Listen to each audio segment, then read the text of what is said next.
Hey, everybody, we are back with another episode of the 6-5 podcast, episode 167. 167 times we've gone round and round, you and me, 6 topics, 5 minutes each, minimum news, lots of analysis, what we do. It's Friday morning, Pat. It's been a great week. I did not get on an airplane this week.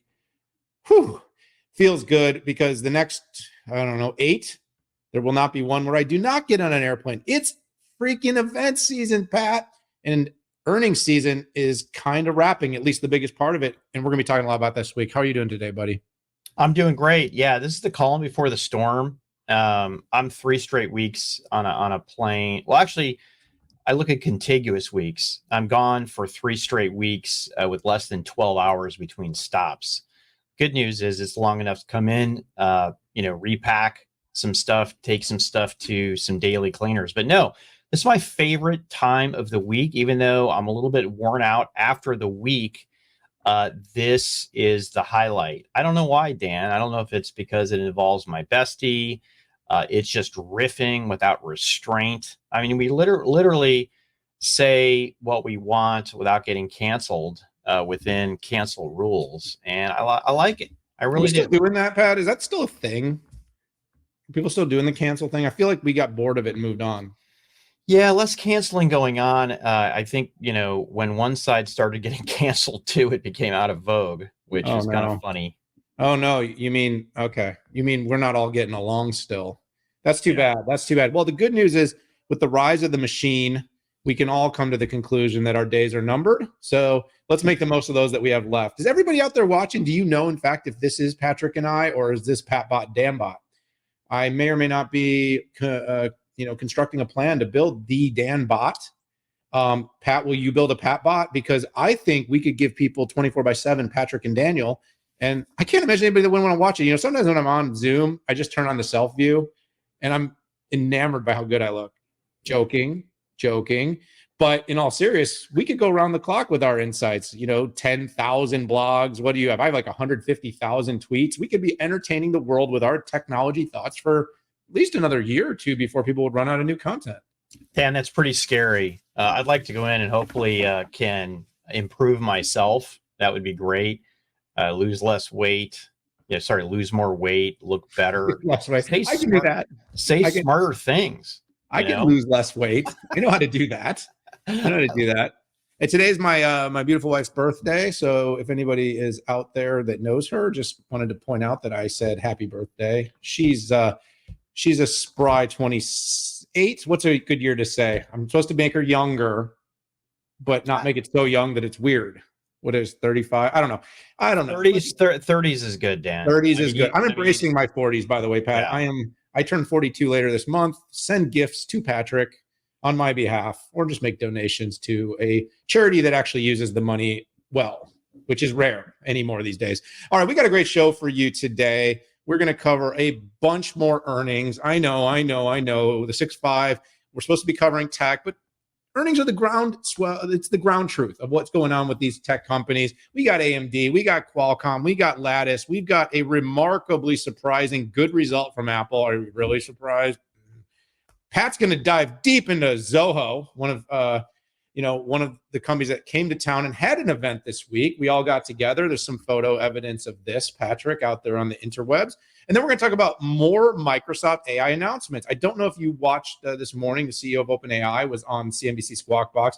Watched a lot about that. The question is, are the machines going to take over? Well, let's just say we're making progress. But I'm not entirely sure. So quick disclaimer, since we are going to talk a lot about earnings today, this show is for information and entertainment purposes only. And while we will be talking a lot about publicly traded companies and their equities, we are not equities advisors and we are not providing any sort of investment advice. Please do not do anything based upon what you hear here. Here on the 6-5. Patrick, this was a long and emotional and drawn out, but hey, I'm the best moderator in the world other than you. Who says that, by the way? Who says that all the time? Definitely J. Cal. Please. I mean, we do really like that show, but I hold his perception of being the best in contempt because I believe you are the best moderator in the world. Okay. Oh, Dan, I know you're saying that because you just want me to say you're the best moderator. No, I know how you're this the works. best. You're No, the no, best. no. You're the best. You're the best. Listen, it's not all about me, Pat. But sometimes it's about you. It is sometimes all about me. So, Yeah. all right, listen, rock and roll. AMD, Pat, company we are both bullish on, but how did they perform this quarter? Yeah, they performed pretty much exactly as they said, and versus expectations. I mean, they beat on EPS by 6.5 points, and they beat met by revenue. And by the way, that beat meet is within 1% for me. They beat on revenue by 0.84%. And going into that, I think that's pretty good. Particularly when you look at the market, right? What they're walking into is an extremely light PC market, right? And overall, the server market is difficult. On the plus side, they really crushed it in embedded and really showed the street again. One of the reasons that they acquired Xilinx was bringing in Xilinx makes the highs less high, but makes the lows less low. And that's exactly what we're hitting here. The PC and the server market are in the shits. Beep. And Xilinx really helped them. The number, they absolutely crushed it for growth in embedded. Yes, I get it. This still has some acquisition numbers in it, but up 163%. Even though the server market was down, they still had double-digit Epic sales. Lisa made a comment on the call that she said that yeah, we think the conditions are right that we could continue to gain more server share this year. That's in alignment with what I've been saying about 2023. Intel has a much stronger roadmap in 24 and 25. One of the things that they did that Lisa did do, and we're going to talk about this even when it comes to Qualcomm, is Lisa gave a little bit of a hint about the future of AI. She called it on the call the company's number one strategic priority.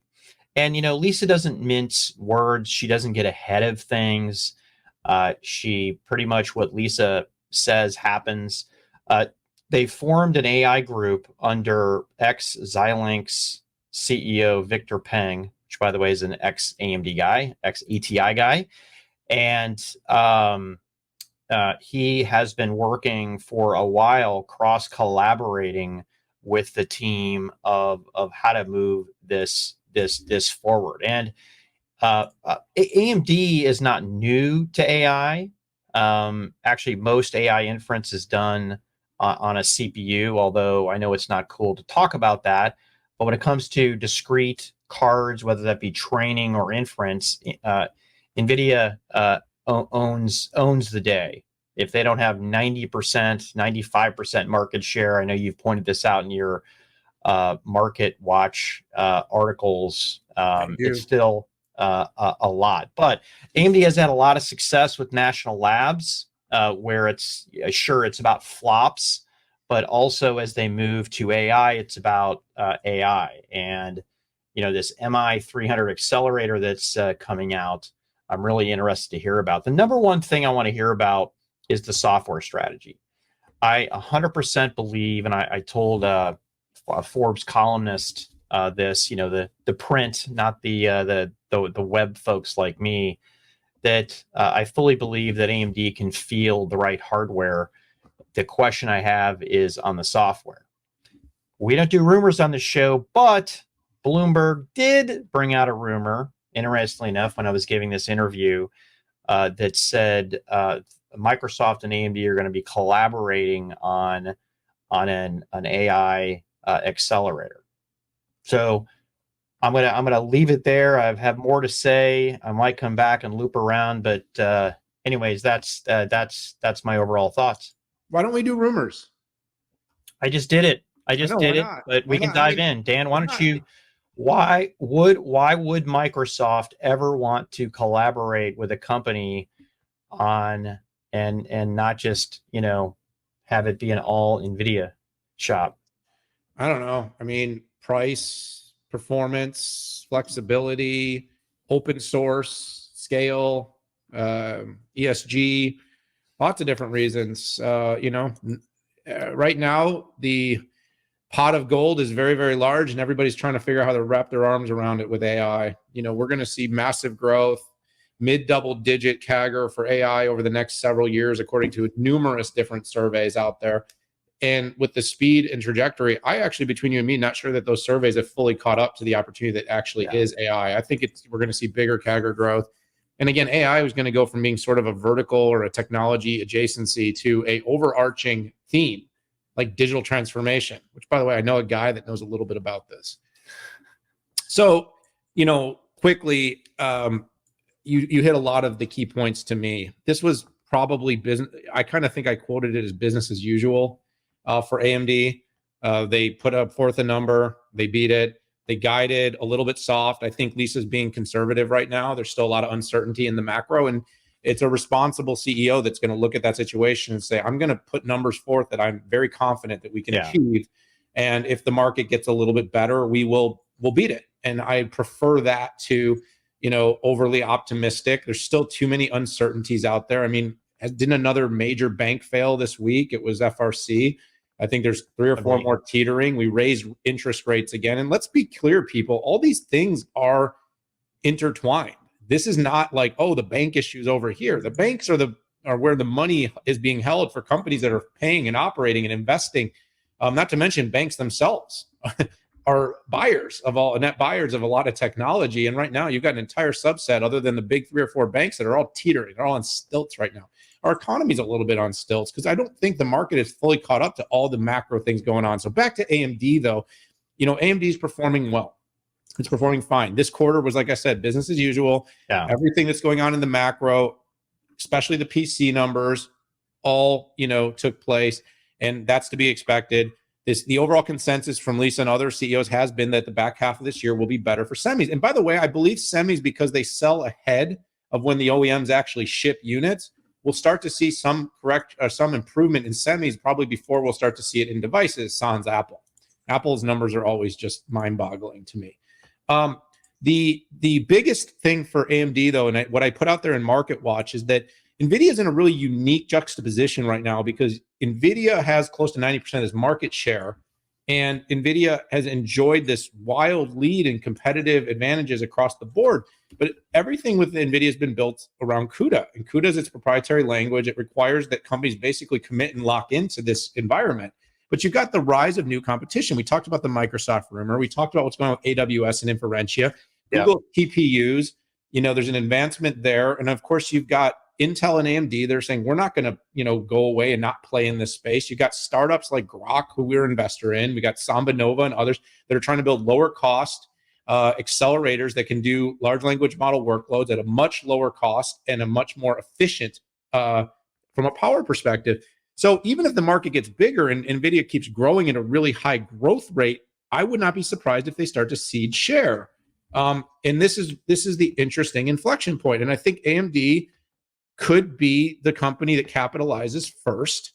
It has the popularity, it has the woo, it has the investor sort of backing, and people really seem to like it. And it seems to have a plan. Now, whether this comes to fruition, we shall see. But good quarter for NVIDIA. I'm going to keep us moving here because I could rattle on and on and on about this, but let's talk about another company, Pat, that has a story to tell in AI that maybe isn't getting full credit for it, but also a company that's huge for handsets, and that's Qualcomm.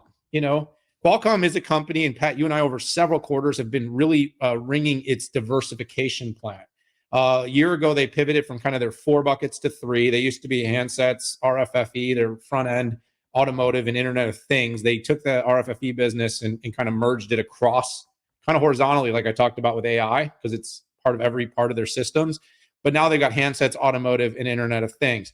We all, again, expected a fairly soft quarter from Qualcomm. We know chip shipments are down. We know handset shipments are in a lull. We saw Samsung's dismal results. I mean, they just were. What did their profit drop? Like 95%? It was some amazing number. Yeah, memory is tough. It's a tough business to be in, and particularly if it's memory for smartphones, Absolutely, and displays and stuff like that. Absolutely. But here's the good part of the Qualcomm number is they really were within range across the board. They came to the top end of their revenue guidance. They were in the range of their EPS guidance. Of course, they were down on a year-over-year basis, but this was down from those kind of peak periods of time from shipments for over the last few years of mobile devices.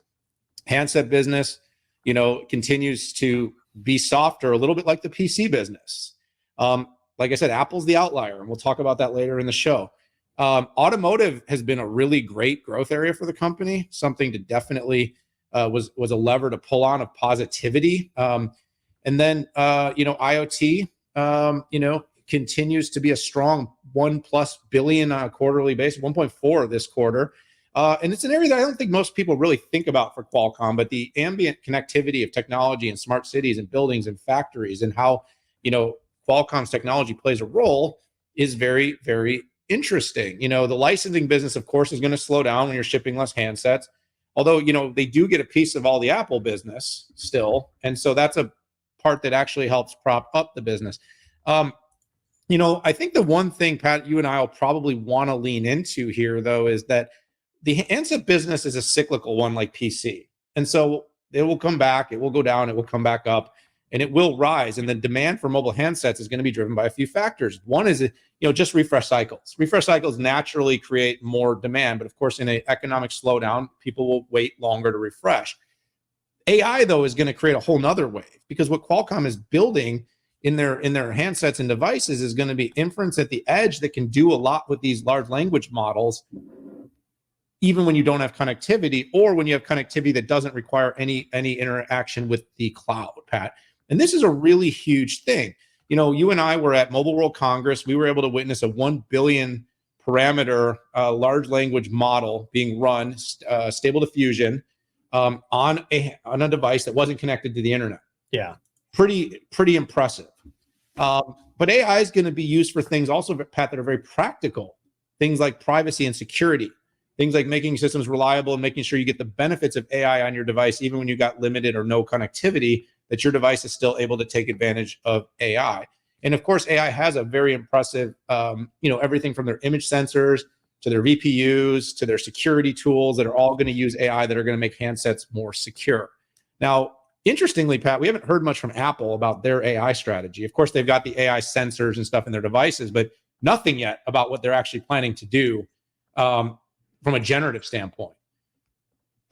Qualcomm, I think, really does believe, and I think, Pat, I have to say I agree, that the edge, we've talked about it with PCs. And by the way, Qualcomm's in PCs. We haven't seen the best of what they're going to offer yet, which is something I'm more bullish on. But we are just starting to hear about what this edge inference is going to mean. And with large language models, the opportunity that's going to create. I think there's going to be a huge sell-through of devices when people can start to do 10 billion plus parameter models on their devices without connectivity.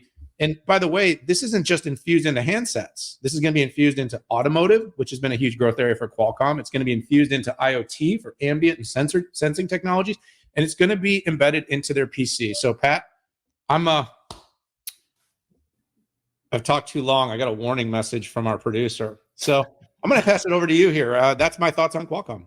No, you did a great breakdown, and I want to thank Qualcomm CEO Cristiano Amon and CFO Akash for the time that they gave both of us breaking down the earnings. You broke it down really well. The one thing I want to remind everybody is that they did beat Wall Street expectations on revenue, right?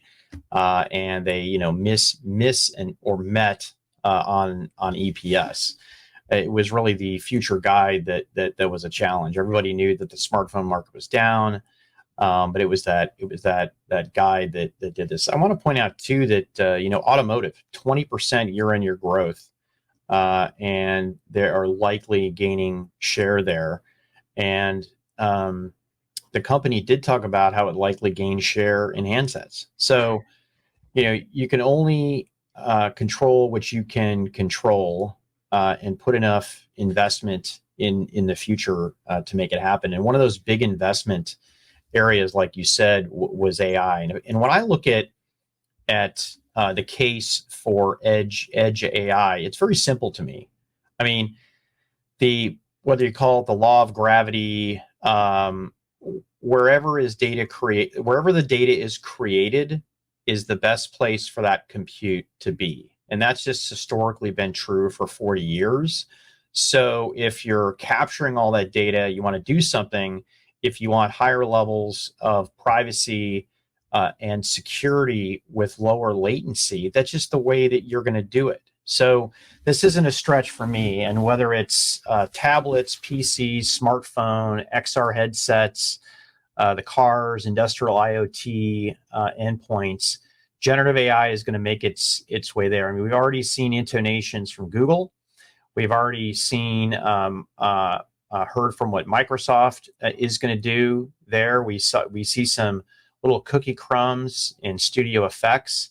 Imagine when the entire weight of Microsoft that we've seen primarily in Bing so far puts their weight into Windows. And so what's the Qualcomm case, right? If this new generative AI could shift preference for the device makers and maybe even allow them to charge more, that means that Qualcomm can charge more, or they're going to take share if they are the best person with the capability for the technology. Without a doubt, I mean, Android, hands down, I mean, they're dominant in that position. Then the question is between Android and iOS, where Tim Cook last night on the call made a few esoteric comments about it not being ready. Let's be careful, which you would expect, particularly when I think Apple's likely behind. It has likely not been a focus, and they're not going to show up until it's perfect. So net, I think Qualcomm is very well positioned for generative AI. And if they play their cards right, and their partners do, they'll probably pick up margin dollars. Well, there you go. There you have it. And Pat, you and I did it again. We did the first, spending 28 minutes on 2, and now we're going to go lightning round. Let's do this, baby. 4. But let's talk about companies that just kick ass in any economy.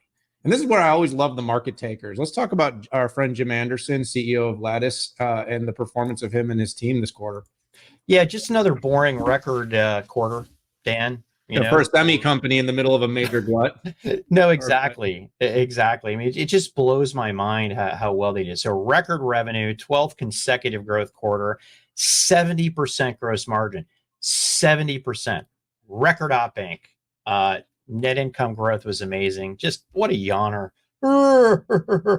Some things that came out that I like, 50% of the design wins included one of their software stacks. That's a big deal, right? That to me is growth from going from a homogeneous environment and FPGAs to something that's more of a solution.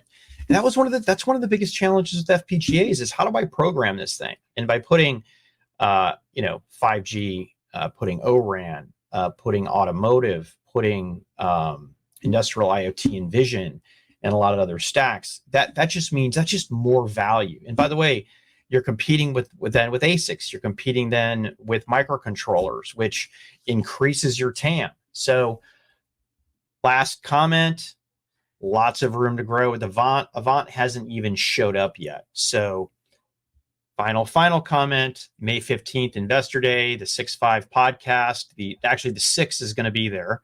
Dan is going to be there. Driving. I am going international. I'm not going to be able to make it, but I will be there in spirit, Dan. Hugs and kisses. Yeah, I appreciate you, taking half the credit and doing none of the work. Just kidding, everybody. Just kidding. We've gotten each other's back in the past. Sometimes it's me. Sometimes it's the 6. Sometimes it's the 5. And of course, since we're expanding now, we've got new faces in the firm. Did we mention on the show that we added an amazing new show connected with Diana Blast? That's going to be launching really soon. She's a rock star, and I look forward. Anyways, I don't want to have the Lattice earnings fall too far from the grace they deserve. But Pat, look, how do you beat and raise when every other semiconductor company is literally hanging by the thread on the chinny chin chin? I mean, this is a company that just does things right. And of course, the programmability, the flexibility that they offer, and the fact that they are often in an accompanying semiconductor in many, many designs enables them to get scale. They've won a lot of designs, and even in the condensed or shrinking markets in OEMs they're still growing. Which, Pat, by the way, what does this mean for them when the when the trend flips and all of a sudden all the other companies are growing really fast? They're growing right alongside. So I actually think this is a company that is in an incredibly good position.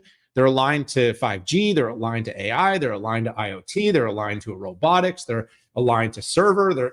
They're in all the right spaces, and they have a story to tell. They basically diversified themselves out of most of the complicated parts of their business and consumer. They got a little bit of exposure there, and that was probably the weakest part of their report. But also, Pat, they're expanding margin, which means they have a lot of pricing power, which means, the company can continue to make more money on even less revenue. So even if growth slows down, they're able to make more dollars out of every dollar that they sell. It's just a very well-run company, Pat. And of course, at $1 billion, it's different than when you're at 50 billion, and the ability to continue this types of growth from where they're at now to 5 to 10 billion a year in revenue. But you got to like their prospects, Pat, and you got to like the fact that they've added TAM consistently and that they're running a really good race. So, like I said in the beginning, I'll say it at the end. Congratulations to that team. That was a great report. That was one of the best semi reports of this quarter by far. All right, Pat, let's pivot to one that you and I both enjoy talking about. Are you going to try to be not a fanboy, please? Well, I was going to be a fanboy of Apple so that you could be the jerk.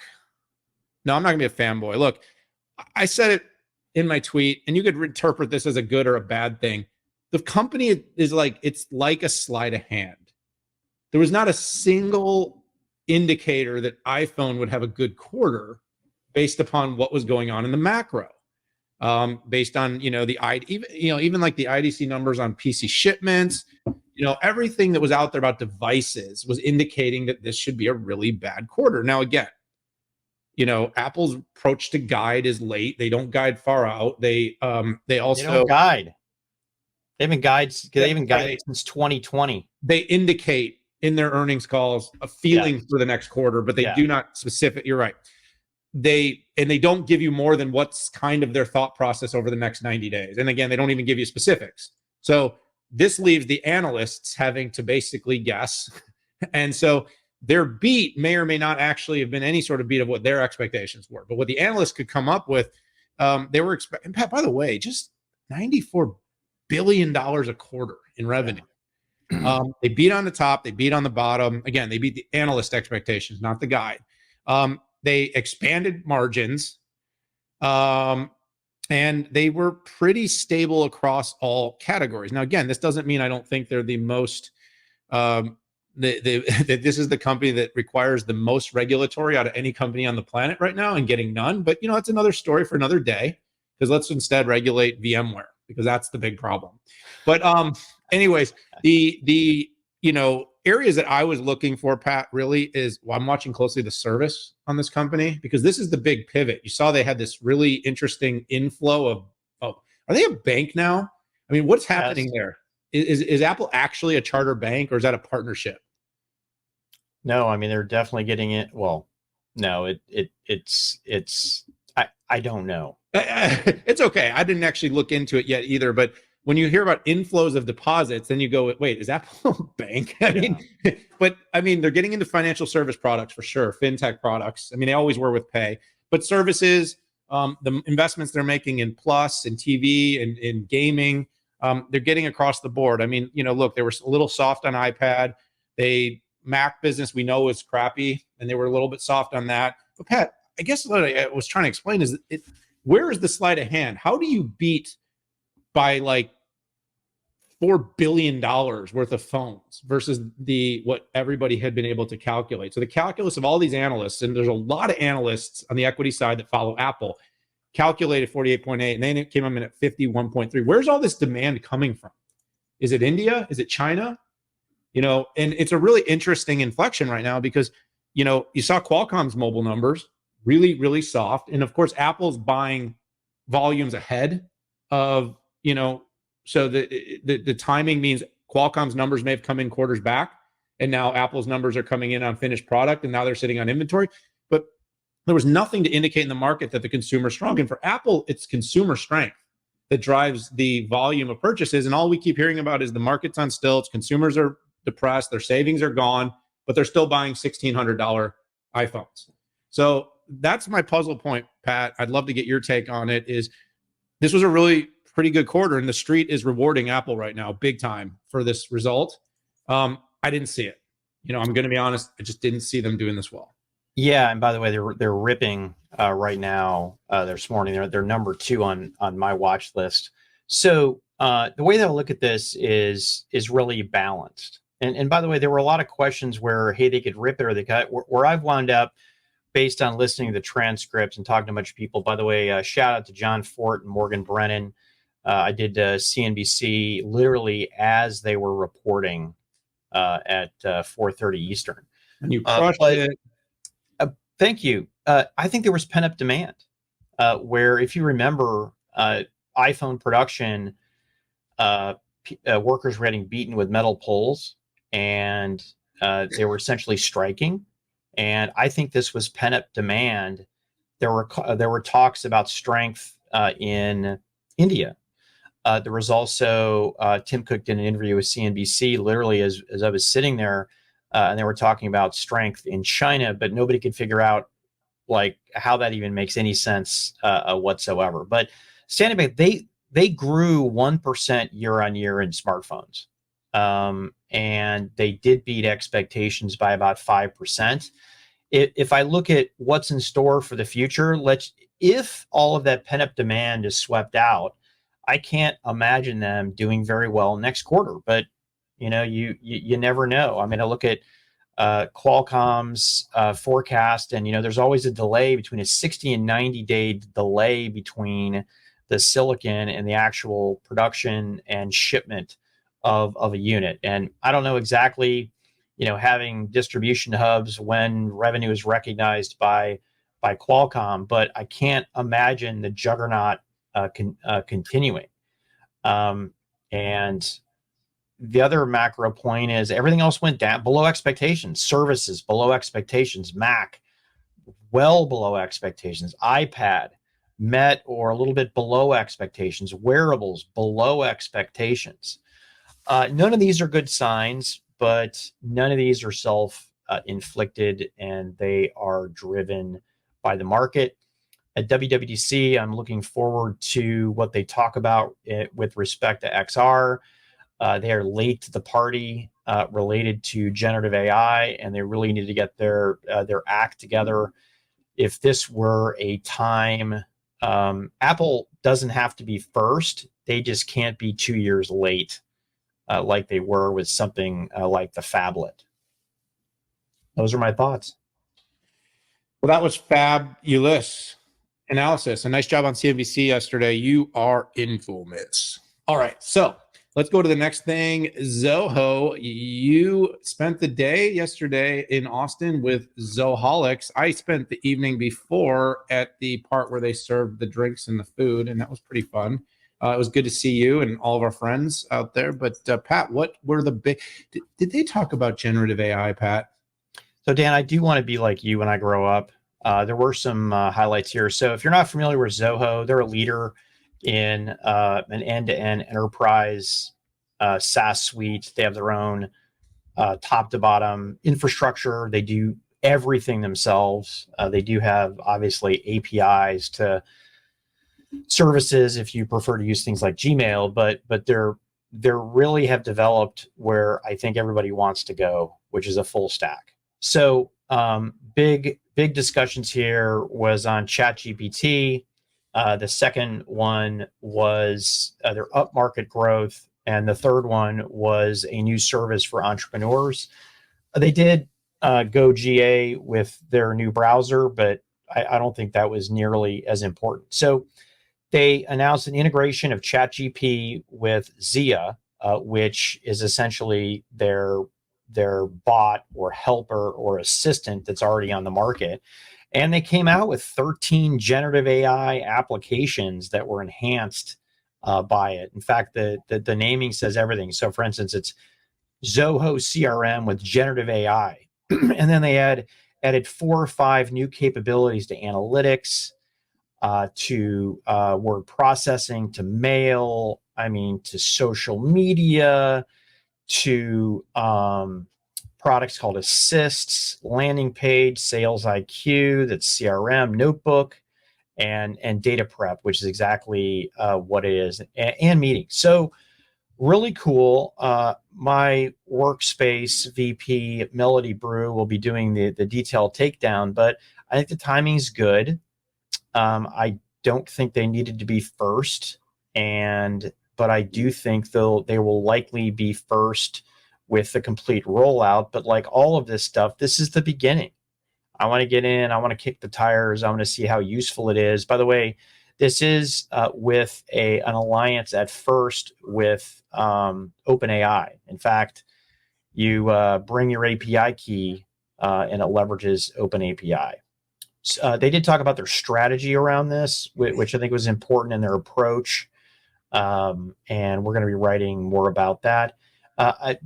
In lieu of time, I'm going to go right to what I think is pretty cool, which is this new public beta of this product they have that Zoho does really well with small business, but now they're intercepting people as they're forming business, right? Where you can actually go onto this service and form your business, get EINs, get a website domain, get a telephony service, publish your information to Google Maps. And also they've added a simplified way to do analytics, a simplified version of a spreadsheet, a total mobile solution for CRM, finance, and action items, exactly as you might expect. Yeah, I wasn't there, Pat. I'm looking forward to reading your write-up. And of course, 6 of the Futurum Group analysts were there. It was great to have such a large team. We are a Zoho user in our organization. Been impressed since day one about this size, scale, and scope of Zoho One. I think the company's been ambitious with leveraging the power of AI, and I'm eager to sort of see how generative AI could play into this. Look, generative AI is going to democratize so much capability inside of operations. And, I think this week's, the IBM story, Pat, about, them not hiring around Gen AI because of AI doing jobs. I think there's a 2-side to this story that's a really important nuance here. Generative AI is going to, help companies be more efficient and stop spending money on things. A company's fiduciary responsibility is not spend money on things it doesn't have to in order to do business. So hiring for the sake of hiring to just meet the good of hiring is not really good use of productivity. So what we need to do is figure out what that next wave of growth is. So getting roles out of this should be also part of an additive story about growth. So that's the second part of this equation that no one seems to quite have their arms around. What are the growth opportunities that are going to come out of all of this implementation of automation, of generative content, of thought leadership, of applications, workflows? So a tool like Zoho, I would expect on the small to mid-sized businesses is going to be an enabler. And of course, how much does this actually take the company into the future, into being a more able to participate in larger enterprise, which has been something Zoho has been trying to do over the past several years. So I'm looking forward to reading up on everything. I wasn't there, so I can't add much to what the content was yesterday, but it's always a good event. And, Pat, you and I always appreciate that they come here to Austin, to be part of it. So, all right, let's talk about some updates from Microsoft, Pat. OpenAI and Bing, continue to move forward. And, I think, and just let me make sure I got this data right, Pat, but this week, basically Microsoft announced that the AI-powered Bing is an open preview now. So this means that, where you and I, because we have, we're insiders, we're able to get early access. We've been playing with this for some time now. People more broadly are going to be able to take advantage of this. And, there was some data that was revealed, because I think a lot of people are wondering, Bing is, I think, the 3rd largest search engine, technically speaking.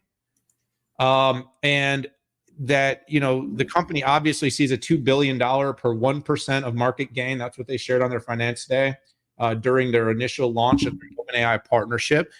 So if Microsoft can go from single digit to say 20%, I think I calculated as something like a $26 billion a year annual financial opportunity for the company. That's pretty significant. But the problem with Bing, and Pat, you and I might differ in our opinions, is when I used Bing versus Google, at least in the traditional search days, it just didn't cut the mustard for me. It was not good enough in terms of being able to find what I needed to find. With OpenAI, with ChatGPT-4 being embedded inside of Bing, it did change the equation.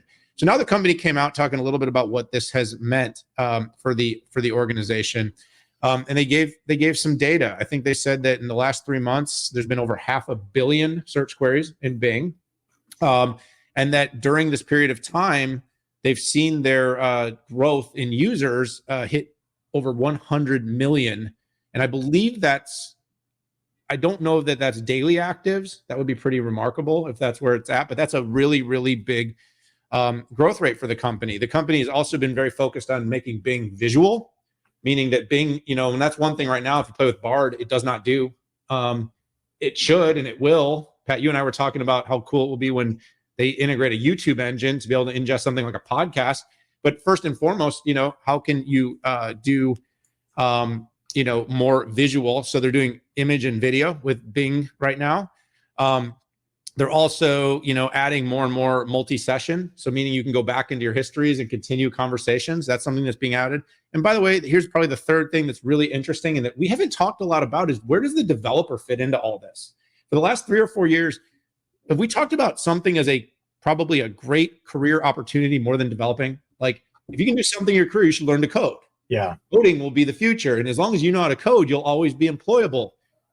Boy, does that feel like a different conversation today. I'm not saying that being a great coder won't still have an opportunity, but with all the speech to code and the capabilities that are being discussed right now, even if it doesn't work today, how long of a horizon do we really have before the speech to code or the augmented code that's being done with natural language processing through these large language models becomes really, really good? And I don't know if you've read across the internet yet, Pat, but some really good coders have written some stuff. I've read some Substacks and other things that they're using this. So, where it used to be GitHub and you were sharing open source and, nobody codes anything from scratch anymore. That's kind of the thing. And now you're taking things that are already sort of pre-built and you're then adding Copilot and then you're adding, the capability for large language models and generative. We're going to build tools really, really fast and it's going to happen really quick. I wrote an article on it. It'll post today on the Futurum Research blog. And by the way, I wrote it with GPT-4. I dictated some notes after I read the release with all the data, and I pushed it through GPT-4, and then I took it live because, I don't know, I'm a bot now. What the hell? All right, Pat, over to you. I use Microsoft Bing and Edge AI features every day, and Daniel, you were right when you first said it is in fact 100 million daily active users. Okay, which is pretty incredible. 2 big messages here. First of all, opening this up to everybody and open. I mean, it's literally open. Anybody can get access to this. You don't have to be on a list.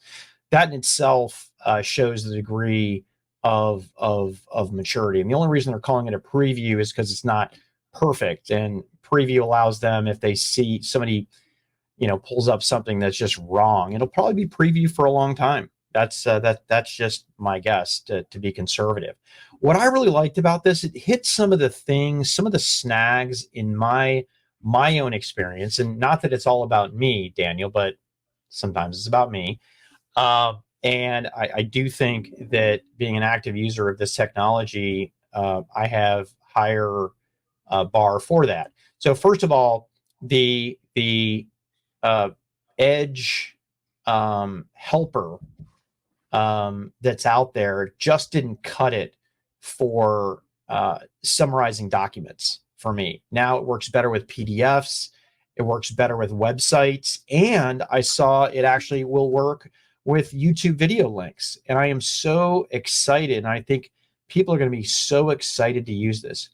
They also integrated images into, used to have to do separate image versus text, but now you're going to be getting image results back, which again, it's simplification, right? People don't, necessarily want to go to a separate place in text versus imagery. So, anyways, net, I think we have to use this announcement at least I am, that Microsoft is in the lead with consumers on this. Not that Google won't catch up, but when you open it up to the planet and the other company hasn't, what are you going to say, right? It's just a fact, not even necessarily opinion. So I love this drag race. It's all about innovation. Innovation is good. Innovation lowers costs. Innovation increases capabilities. And we have an amazing race here in consumer. And directly, this is consumer, not commercial. I am doubly excited to see. I want to use Office 365 with generative AI. There you go, Pat. What a show. What a show. We did it. We came back. We were running a little bit late, but we got back on the rails. My friend, what a great show. Earnings Palooza, once again, is over for a quarter. We will have a smattering of earnings. We'll have the Cisco, Dell, NVIDIA, Marvell, and a handful of others that will pop. But the big weeks of a flood of earnings, we have survived it yet again. And Pat, now we're going into event season. And by the way, not just other people's events, but our events. The 6.5, baby. The 6.5 Summit coming the first week of June, Pat. We couldn't be more excited to have Hock Tan, CEO of Broadcom, as our kickoff speaker. And then we've got an amazing lineup, over 45 clients that are participating yet again this year, Pat. So many sessions, so many topics. You can bet AI is going to be a big part of the conversation this year. And we're going to be focusing on navigating the rough waters that are our economy, but with a bit of optimism, a bit of purpose, a bit of prescriptive advice for how people can move forward. Pat, you want to say anything to these people before I send them off? Take care. I don't care whether, actually, we got to go. Thank you. We love you. Take care. All right, everybody. You heard it here. Hit subscribe. See you later.